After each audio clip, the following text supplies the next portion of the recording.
अस्सलाम वालेकुम नाज़रीन, आप देख रहे हैं जेके न्यूज़ पॉइंट और मैं हूं आपका मेज़बान साहिल इकबाल। नाज़रीन किराम, फिर से एक बार जम्मू कश्मीर की सियासी पार्टियों ने दिल्ली की उड़ान भरी है। एक उड़ान आज से करीबन एक साल पहले 4 अगस्त से पहले भरी थी तमाम सियासी पार्टियों ने, और उनको यकीन दिलाया गया था, उस टाइम भी प्राइम मिनिस्टर के साथ बात हुई थी और उनको उस टाइम भी यकीन दिलाया गया था कि जम्मू कश्मीर की जो सियासी हालात हैं वो नॉर्मल रहेंगे और कोई भी मसला पेश नहीं आएगा। आर्टिकल की बात की गई थी कि आर्टिकल को नहीं छेड़ा जाएगा। खुसूसी पोजीशन की बात की गई कि उसमें कोई भी ख़तरा नहीं है, उसको नहीं छेड़ा जाएगा। इन तमाम बातों का वहाँ पर जिक्र हुआ था और तमाम सियासी पार्टियाँ वहाँ से खुश खुरम वापस आई थी और अपनी आवाम को बताया कि वहाँ पर कोई भी ऐसा बड़ा डिसीजन जो है वो नहीं लिया जाएगा और कश्मीर की जो स्पेशल पोजीशन है उसको नहीं छेड़ा जाएगा। लेकिन उसके बाद जो हालात पेश आए वो हम सब के लिए आया हैं। हमने देखा कि यहाँ पर सियासी हालात जो हैं वो बद से बदतर होते गए और आज इस दहलीज़ पर पहुँच गए हैं कि आज फिर से प्राइम मिनिस्टर ऑफ इंडिया को एक बार फिर से आल पार्टी मीटिंग बुलानी पड़ी।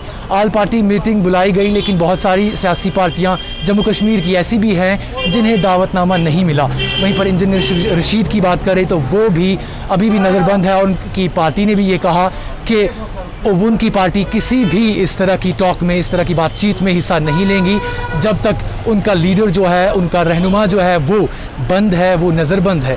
और वहीं पर दूसरी जो पार्टियां हैं, जम्मू की बात करें तो वहाँ की कुछ जो मेन स्ट्रीम पार्टियां हैं उन्होंने भी एहतजाज किया और उनका भी ये कहना है कि उनको इग्नोर किया गया।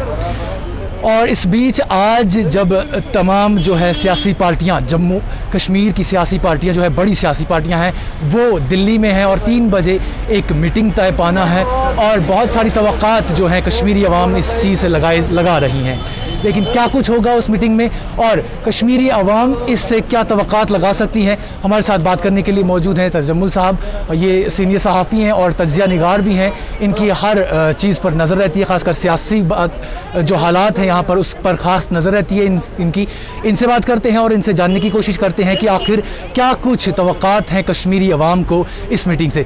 तो सर, आप बताइएगा कि आज जो मीटिंग होने जा रही है 3 बजे, तो किस तरह से कश्मीरी अवाम इस मीटिंग को देखेगी और क्या कुछ तवक्कात लगाई जा सकती है? बहुत बहुत शुक्रिया। देखें, इस आज कुल जमाती बैठक जो है, जो इजलास बुलाया है, ये मामूली नवियत का नहीं है। ये प्राइम मिनिस्टर नरेंद्र मोदी ने जम्मू कश्मीर के हालात के हाशिए में बुलाई मीटिंग है और इसमें मरकज़ी वज़ीर दाखिला Amit Shah, national security adviser और लेफ्टिनेंट गवर्नर मनोज सिन्हा मौजूद रहेंगे।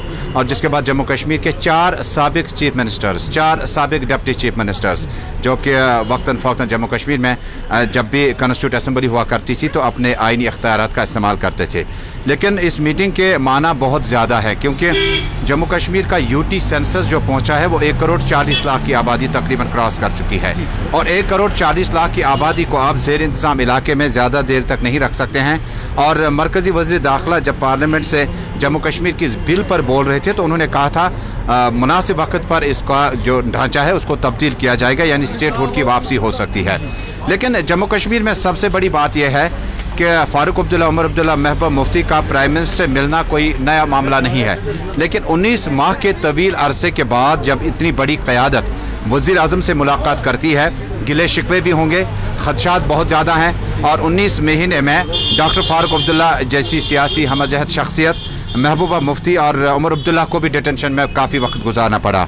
उस वक्त खदशा था मरकज़ को कि जम्मू कश्मीर में इस धारा को ख़त्म करने के बाद शायद इन सियासी लीडरान जो इनका मुस्तकबिल, सियासी मुस्तकबिल और उनका जो सियासी तजुर्बा है, कई सड़कों पर ना आ जाएँ, कभी एहजाज ना करें, इंस्टिगेट ना करें, लोग बाहर ना आएँ। हालांकि उसके रद्द-ए-अमल में डिटेंशन के साथ साथ बहुत ज़्यादा नाकाबंदी सख्त कर दी गई और कोई भी शख्स बाहर आने की कोशिश कर भी सकता था, लेकिन उसकी आरा को नहीं माना गया। वज़ीर आज़म के इस फैसले के बाद कि अब आप दोबारा आइएगा, जब आपने इस आर्टिकल को तोड़ना था उस वक्त हमारे पास राज्यसभा और लोकसभा में मेंबरान थे, क्योंकि जब आप मुल्क के 500 से ज़ायद सीटों की बात करते हैं तो जम्मू कश्मीर छोटी सी जगह है। 3 मेंबरान जम्मू कश्मीर की आवाज़ को कितनी मिनटों में उठाते और कितना उससे सुना जाता था, इसका भी बरमला एतराफ़ जम्मू कश्मीर के सियासतदानों ने किया।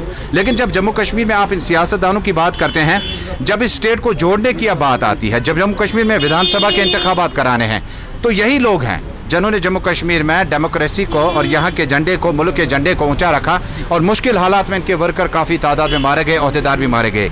मुझे लगता है कि वज़ीर आज़म का रीच आउट पॉलिटिकल या मेन स्ट्रीम लीडरों तक पहुंचने का मतलब यह है कि पहले एतमाद साजी के इकदाम उठाएं, कॉन्फिडेंस बिल्डिंग मेजर्स उठाएं अपनों के साथ, क्योंकि ये अपने जब गैर होने लगे आपको 19 महीने में, तो इनकी आवाज़ middle east, America, Europe, Russia और बाकी ममालिक में बड़ी सीरियसली ली गई।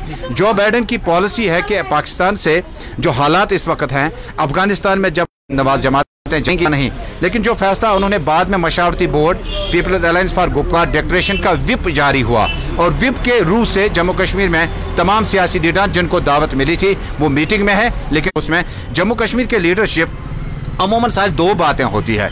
जो ये मेन स्ट्रीम लीडरशिप कश्मीर में बात करते हैं वो दिल्ली में कतराते हैं, उस बात को करते हैं, चाहे ये जुमला क़यादत गई हो, पीटीपी की आइडियोलॉजी है, नेशनल कॉन्फ्रेंस की आइडियोलॉजी है, पीपल्स कॉन्फ्रेंस, ये आइडियोलॉजी बेस्ड तीन पार्टियां हैं। मेन स्ट्रीम पार्टियां ये तब बनती हैं जब इनके पास गवर्नेंस और गवर्नमेंट आ जाती है। लेकिन क्या ये दिल्ली में ये बात कर पाएंगे? यहाँ इन्होंने कहा कैदियों को रिहा करना है, यहाँ पर इन्होंने कहा कि हमसाय मुल्क के साथ ताल्लुकात बेहतर करना है, यहाँ पर उन्होंने कहा कि आप मशरिकी वुस्ता में तालिबानियों के साथ बातचीत करते हैं, तो कश्मीर की लीडरशिप अपनी मेन स्ट्रीम लीडरशिप और पाकिस्तान के साथ दिल्ली इस्लामाबाद एग्रीमेंट को और उसके बाद जो हमारा ऐलान है उसको दोबारा शुरू करना, मुझे लगता है एक अच्छी शुरुआत है। लेकिन ज़्यादा तवक्कुआत मीटिंग से नहीं रखनी चाहिए, क्योंकि लोगों का इबाम है कल से इंटरनेट बंद हो जाएगा, यात्रा रद्द हो गई है, कोविड-19 के बीच में इस मीटिंग को तलब करना, इसको वर्चुअल मोड पे भी कर सकता था।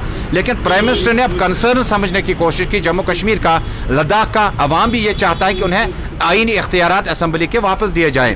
जम्मू कश्मीर में डिलिमिटेशन या हदबंदी का मामला है, उस पर भी मामला था कि सीटें बंटने के बाद जम्मू की सीटें ज़्यादा बढ़ रही हैं, कश्मीर की कम बढ़ रही हैं। जम्मू की लीडरशिप कम इस मीटिंग में है, कश्मीर की ज़्यादा है।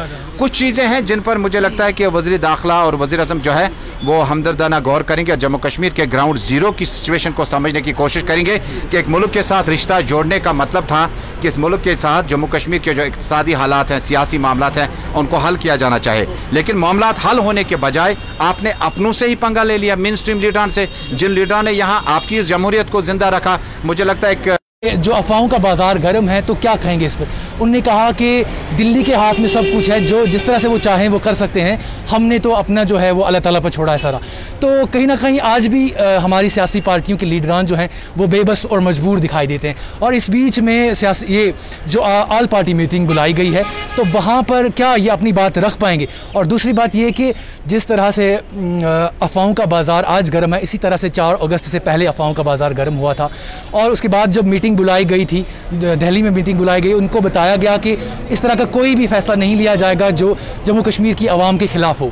लेकिन उसके बाद जो भी फैसला आया वो हम सब के लिए आया है। तो किस तरह से देखेंगे आज की इस मीटिंग? देखिए, पहले महबूब मुफ्ती ने भी बातचीत करते हुए इसी नेटवर्क को बताया था कि नाउमीदी कुफर है। उन्होंने कहा कि हम एक बार फिर पुरुम्मीद हैं कि दिल्ली हमारे मसले और मसाइल को हमदर्दाना गौर के ज़रिए पर सामने लाएगी।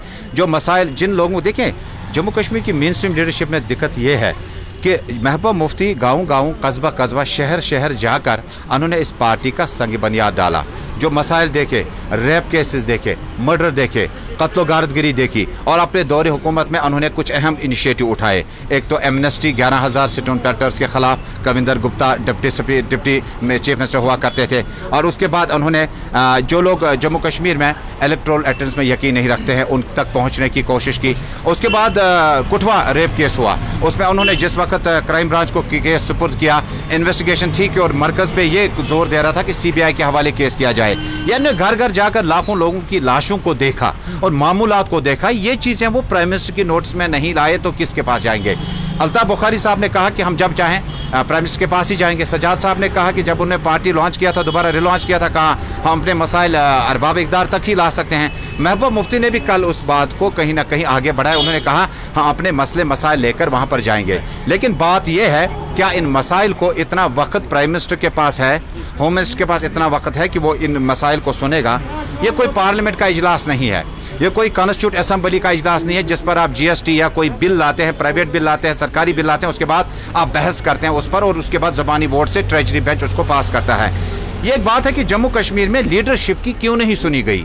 जब आपने 35 से 370 को ख़त्म करना था, स्टेक होल्डर्स में नेशनल कॉन्फ्रेंस, पीडीपी, कांग्रेस और बाकी पार्टियां तो थी, उनको सुना जाना चाहिए था। डिटेंशन सेंटर के बजाय उनके साथ एतमाद साजी के तौर पर इकदाम उठाने चाहिए थे।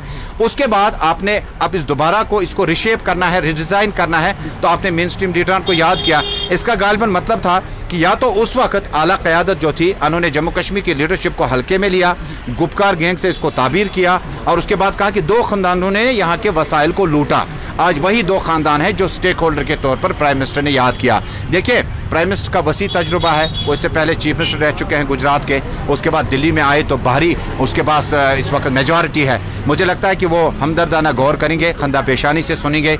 मसाइल बहुत सारे हैं, पॉलिटिकल रकाबत अपनी जगह है, सियासी रकाबत और रंजिशें हमेशा चलती रही हैं। आज का आप देख लीजिएगा कि एनसी और पीडीपी इकट्ठे हैं, ये दो किनारे हुआ करते थे एक बड़े समंदर के, और उसमें जब लहरें उठती थी तो बहुत कुछ अपने साथ लेके जा रहे थे, शेख साहब से लेकर मुफ्ती साहब की ज़ात तक। उसके बाद ये इकट्ठा हुए, परमानेंट तो नहीं है लेकिन फ़िलहाल। लेकिन अल्ताफ़ साहब, सज्जाद साहब, उनकी सियासत अलग है, वो इस ग्रुप के ख़िलाफ़ हैं। वो कहते हैं स्टेटहुड से ही काम चलाना होगा, जब तक हम ज़मीनात पहले बचाएंगे, जब तक नौकरियां बचाएंगे उसके बाद आगे बढ़ेंगे। मुझे लगता है कि वह मौजून वक्त है और 24 जून 3 बजे रेस कोर्स में मीटिंग और वज़ीर-ए-आज़म किस तरह से इनको सुनेंगे, हम सबको इंतज़ार होगा। लेकिन मुझे लगता है कि ज़्यादा उम्मीदें और तवक्कुआत वाबस्ता नहीं रखनी चाहिए। ये पहला इनिशिएट है, वज़ीर-ए-आज़म की तरफ से डायरेक्ट किया गया और यहाँ से बड़ा पॉजिटिव रिस्पांस मिला जब वो इस मीटिंग में शामिल हुए। मुझे लगता है कि उम्मीद पे दुनिया कायम है और बहुत बेहतर जो हमारे पास इस वक्त आला क़यादत हमारी पास है, वो हमारे लिए बेहतर सोचेंगे, आने वाली जनरेशन के लिए सोचेंगे, मुल्क के लिए सोचेंगे और जम्मू कश्मीर यूटी के लिए सोचेंगे। चलिए सर, बहुत बहुत शुक्रिया। Thank you very much. तो नाज़रीन किराम, हमारे साथ बात कर रहे थे सीनियर सहाफ़ी इन्होंने, और ये जो है इनकी नज़र रहती है इस सारी चीज़ पर। सियासत की खासकर हम बात करें तो सियासत पर इनकी अच्छी खासी नज़र रहती है, तज्ज़ियाकार हैं। तो इन्होंने किस तरह से इसको बयान किया कि हमें ज़्यादा तवक्कात इस मीटिंग से नहीं रखनी चाहिए, लेकिन जम्मू कश्मीर की जो आवाम है उन्हें काफ़ी ज़्यादा तवक्कात हैं इस मीटिंग से, और हम चाहेंगे, हर किसी के मन में ये ख्याल है कि कोई अच्छा नतीजा इस मीटिंग से सामने निकल कर आए। 3 बजे मीटिंग होना है और 3 बजे के बाद क्या कुछ नतीजे सामने आते हैं वो लेकर फिर से आपकी खिदमत में हाजिर होंगे। तब तक के लिए देखते रहिए JK न्यूज़ पॉइंट।